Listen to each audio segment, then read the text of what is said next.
Olá, tudo bem? Eu me chamo Lucas, sou professor de matemática e estou aqui para falar hoje sobre rotas de aprofundamento. Como já mencionei, eu sou formado em matemática e atualmente eu faço parte da divisão da educação de jovens e adultos. O tema hoje é falar sobre rotas, mais especificamente sobre a unidade de rota trigonometrando, que tem o código 2U1S1. Essa unidade de rota ela está presente, ela faz parte da rota Engenharia e Tecnologia. Possui carga horária total de 40 horas e está dentro do eixo estruturante Investigação Científica, como vocês podem ver aí, tá? No próximo slide, nós temos aqui um recorte sobre como está essa unidade de estudo. Nós podemos observar aí, como eu já falei anteriormente, né, que ela tem o código 2U1S1, ou seja, é para ser vista no segundo ano, no primeiro semestre. E tem o nome trigonometrando. Essa unidade de rota, unidade de estudo, ela possui algumas habilidades, né, que devem ser trabalhadas ao longo aí do semestre. A habilidade, uma delas é a seguinte: investigar e analisar situações problema, identificando e selecionando conhecimentos matemáticos relevantes para uma dada situação, elaborando modelos para sua representação. Essa é uma das habilidades que deve ser trabalhada, né, que o aluno deve conseguir atingir até o final do semestre. Uma outra habilidade é a seguinte: levantar e testar hipóteses sobre variáveis que interferem na explicação ou resolução de uma situação problema, elaborando modelos com a linguagem matemática para analisá-la e avaliar sua adequação em termos de possíveis limitações, eficiência e possibilidades de generalização. Ainda uma terceira habilidade que deve ser trabalhada, né, ao longo dessa unidade de rota é a seguinte: selecionar e sistematizar com base em estudos ou pesquisas e em fontes confiáveis informações sobre a contribuição da matemática na explicação de fenômenos de natureza científica, social, profissional, cultural, de processos tecnológicos, identificando os diversos pontos de vista e posicionando-se mediante a argumentação. Essa unidade de rota também possui alguns objetos de conhecimento, como vocês estão vendo aí, né? Os principais são os seguintes: história da origem da trigonometria, o círculo, que dentro desse objeto de conhecimento, né, estão presentes arcos, ângulos, corda, flecha, raio, diâmetro, segmentos de arcos. Um outro ainda objeto de conhecimento presente nessa unidade de rota é o seguinte: funções trigonométricas, principalmente as funções seno, cosseno e tangente, que são muito conhecidas. Ainda tem que ser trabalhada a área de um triângulo em função de dois lados e um ângulo formado por eles, e também a lei dos senos e cossenos, focando no cálculo de distâncias inacessíveis, utilizando conceitos e definições da trigonometria. Como proposta de atividade, vamos selecionar aqui apenas algumas, tá? Algumas atividades são bem importantes, e podem ser trabalhadas por todos os professores. São elas: o estudo de casos sobre problemas diversos em contextos sociais, econômicos, ambientais, em que o aluno use as funções trigonométricas como ferramenta de resolução. Uma outra proposta de atividade: simulação em que o aluno tenha que aplicar as relações trigonométricas como ferramenta de resolução de problemas em contextos diversos, sejam eles na construção civil, uso de teodolito, entre outros. Mais uma proposta de atividade: aprendizagem baseadas em problemas que envolvam a aplicação de situações de natureza sociocultural ou de natureza ambiental, abordando qualquer assunto relacionado a relações trigonométricas em funções e também funções trigonométricas. Então, são bastante objetos propostas de atividade, né, que o professor pode estar trabalhando ao longo dessa unidade temática, mas esse recorte que nós temos agora apresentam aí as principais propostas de atividade que os professores podem estar utilizando aí em suas aulas. Ainda como objetivo de hoje, nós vamos fazer a apresentação aqui de um modelo de sequência didática que o professor pode estar utilizando aí nessa unidade de rota, que é a seguinte. Essa daí, sequência didática para essa unidade de estudo que eu acabei de apresentar, né, trigonometrando. Para essa sequência que nós vamos apresentar aqui, nós separamos a habilidade geral: utilizar informações, conhecimentos e ideias resultantes de investigação científica para criar ou propor soluções para problemas diversos. Como habilidade específica: investigar e analisar situações problema, identificando e selecionando conhecimentos matemáticos relevantes para uma dada situação elaborando modelos para sua representação.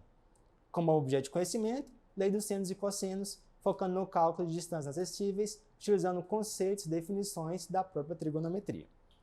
Então vamos lá, né? Ver como é que vai funcionar aí nossa sequência. Ela foi pensada para uma aula, um encontro de 2 horas, e foi dividida em 4 momentos. Para o primeiro momento, o professor vai gastar ali aproximadamente 15 minutos. O que ele fará? Ele vai iniciar os estudos sobre a lei dos senos e dos cossenos como uma situação problema. É importante escolher um problema que possua clara aplicação na vida real. Um exemplo de situação problema que envolva isso que eu acabei de falar é o seguinte problema que está aí, ó.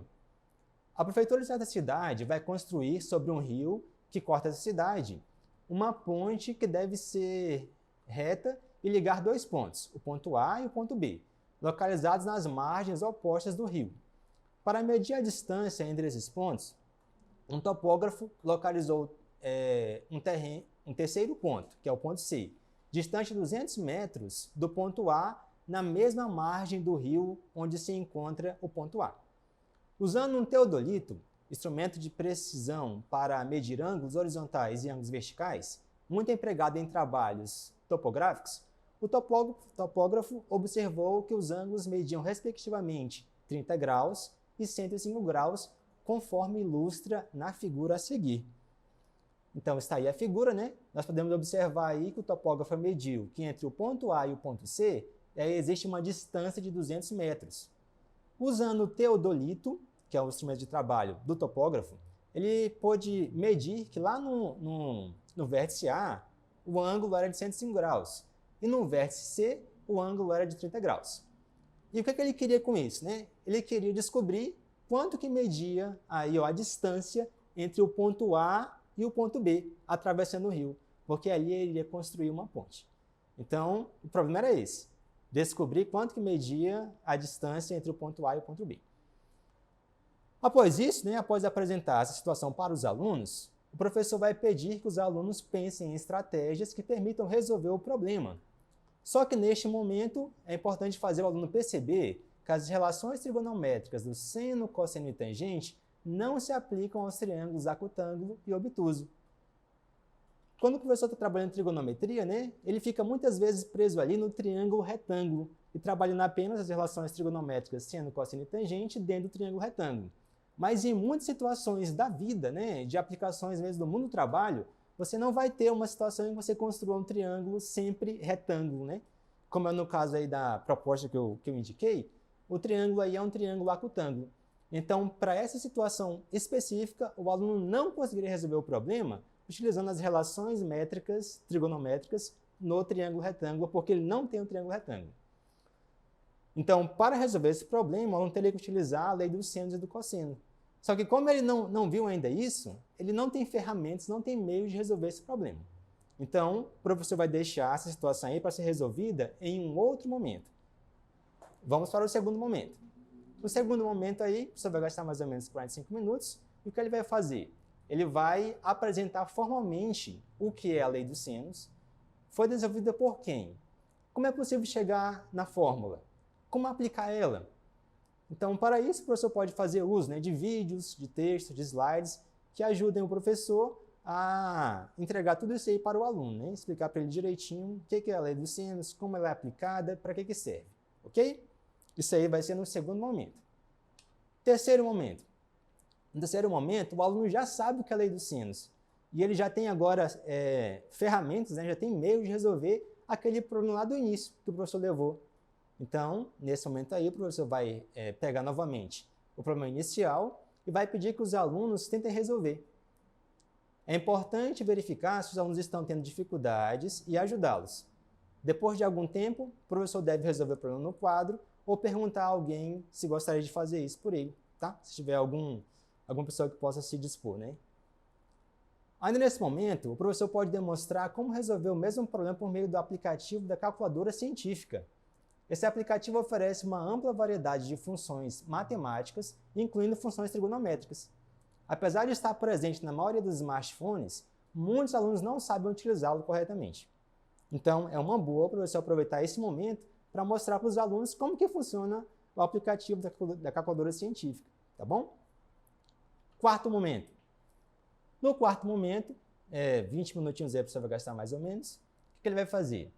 Antes de finalizar a aula, ele vai pedir que os alunos formem grupos e façam uma pesquisa investigativa sobre o teodolito, que foi a ferramenta citada no problema inicial. O que eles vão fazer nessa investigação? Eles vão verificar o que é o teodolito, para que serve, em que situações pode ser utilizado, quais profissionais fazem uso do teodolito, como construir um teodolito caseiro. Essa parte é muito importante. Para fazer um teodolito caseiro, muitas vezes a própria escola dispõe de materiais para que você consiga construir o teodolito. Como assim? Para construir o teodolito não é necessário um transferidor, um canudinho, um pedaço de barbante, uma borracha e uma fitinha. Com esses materiais, você já consegue construir um teodolito aí caseiro rudimentar. E o que o aluno vai fazer com isso? Né? Nas próximas aulas, o professor vai fazer a explicação da lei dos cossenos para dar continuidade, né?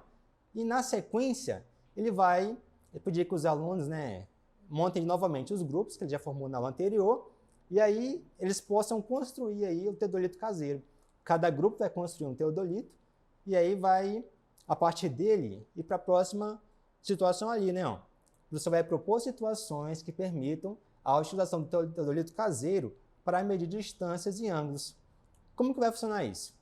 Depois que cada grupo tiver o seu teodolito caseiro construído, o professor pode pensar em situações que o aluno, mesmo ali no ambiente da escola, no espaço disponibilizado, ele consiga utilizar o teodolito caseiro para fazer medições. Por exemplo, medir a altura da caixa d'água da escola, ou então, não sei, se tiver uma árvore na escola, né, verificar assim, um aluno aleatório no pátio, né, qual que é a distância entre aquele aluno e o topo da árvore, né? Então, são situações que o professor pode pensar, né, e propor para os alunos situações assim, que eles tenham que calcular alguma medida, né, usar ângulos do teodolito para fazer essas contas, esses cálculos, ok? Instrumento de avaliação. Coloquei aí, né, observação e registro no diário de classe sobre o envolvimento do estudante na atividade em grupo, capacidade de compreensão e abstração das informações presentes nas atividades, registro e observação do desempenho dos alunos na resolução das atividades propostas. Como referência, coloquei essas referências, tá? Que podem estar auxiliando aí o professor a fazer uma pesquisa, né, sobre essa unidade de rota. Tem muito material aí muito legal que pode ser utilizado. E aí pode acabar dando embasamento, né, e mais ideias para os professores, que eles possam aí estar ampliando aí as informações que eles possuem sobre essa unidade de rota. E é isso. A divisão de ensino médio reafirma o trabalho de parceria assumido com as escolas e professores da rede, colocando-se à disposição para eventuais dúvidas decorrentes da implementação das rotas de aprofundamento. Desde já, agradecemos pela sua compreensão e é isso. Muito obrigado por ter assistido.